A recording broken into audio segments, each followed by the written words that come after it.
Загварын нэвтрхийтэл фэшнэрийн суугт тавтай байвал. Загварын ертөнцид хувьсал хийсэн Кристиан Диор. Гэхдээ түүний амьдрал яг эхнээсээ тансаг байсан гэвэл үгүй юм.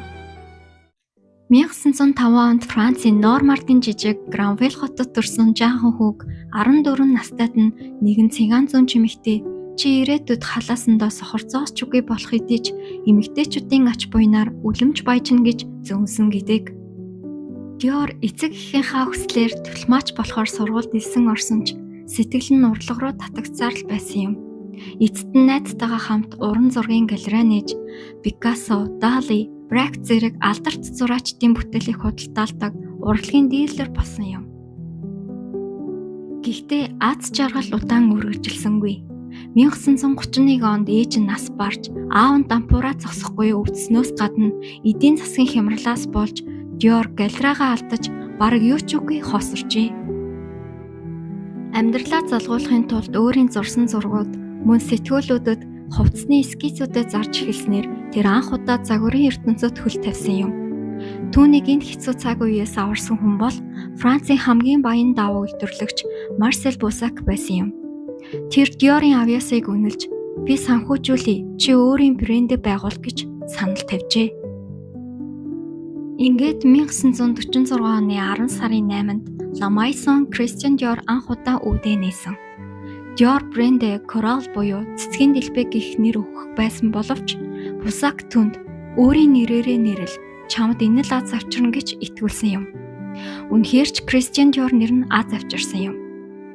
Тэр шинэ урландаа нүүж ирэх үед дөрвөн начиш шохоонгор олсон нь түнд Азийн тэмдэг шиг санагджээ. Тиймээс тэр энэ бол Аз гэж үзээд анхны шоугаа Азийн өдөр хэмээн 1947 оны 2 сарын 12-нд хийсэн гэдэг.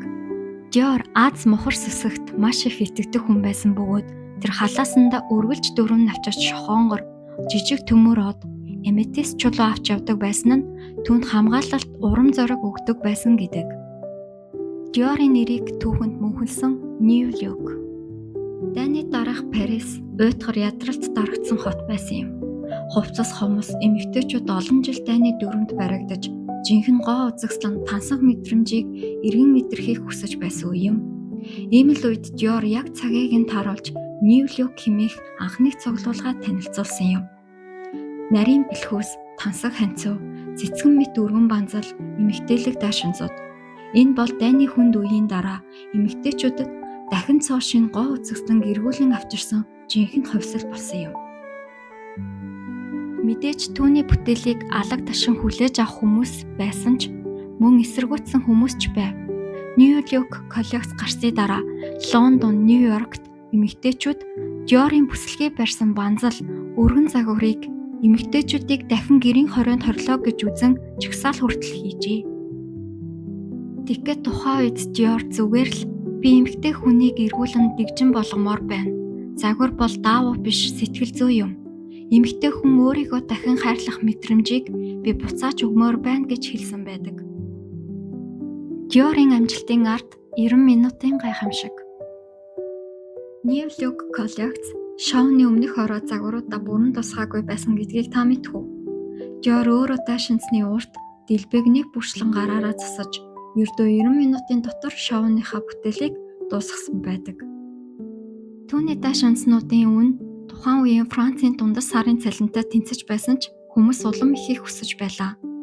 Түүнийг алдартай болгосон брендийн гол түлхүүр нь өндөр зэрэглэлийн гар урлал, урт даашинс, хатгамал, гар ойдлын гайхамшигыг харуулсан бүтээлүүд байсан юм. Тэр дэлхийн загварын суурийг бүхэлд нь өөрчлөө зогсохгүй Лондон, Австрали, Чили, Кубад хүртэл салбараа нээж гутал дотор хувцас, гадуур хувцас гээд лицензүүдээ дэлхийд даяар олгож эхэлсэн юм. Хэдэн жилийн дотор Кристиан Диор брэнд үлэмж том болтлоо өргөжж чадсан. Диор бол гар урлалд галзуу их ач холбогдол өгдөг хүн байсан бөгөөд түүний урлангуудад ажилдаг ойдлчид бүтээл бүрийг гар аргаар төгс хийх гэж өдөр шөнөгүй хөдөлмөрлөдөг байв. Диорын хувьд хувцас бол зүгээр л нэг бараа биш, урлагийн бүтээл байсан юм. Гэхдээ түүний амжилт нь эрүүл мэндэд нь сөргөөр нөлөөлсөн. Диор амьдралынхаа бүх хүч, зүрх сэтгэлийг брэндтэй зориулсан хэдий ч гэвч 1957 онд Италид амарч байхдаа зурдаар таалт төгссөн юм. Гайхалтай нь тэр Dior-ыг байгуулад ердөө 10 жилийн дотор дэлхийн хамгийн хүчтэй luxury брэнд болгож чадсан. Dior брэнд өнөөг хүртэл дэлхийд тансаг загварын брэнд хэвээрээ байгаа нь зөвхөн түүний авьяас ур чадвар төдийгүй түүний итгэл, хичээл зүтгэл мөрөөдөлтөд тууштай байсны илрэл юм. Магадгүй Dior азтай байсан уу? Аль эсвэл зөнчийн зөвнөл биелсэн үү? Аль нь ч байсан тэр Dior брэндийг дэлхийн түүхэнд үлдээж чадсан гайхалтай эрхэм юм. Загварын талаарх сонирхолтой баримт түүх хэрэгтэй мэдээллийг авахыг хүсвэл subscribe дарж нэгдээрэй. Баярлалаа.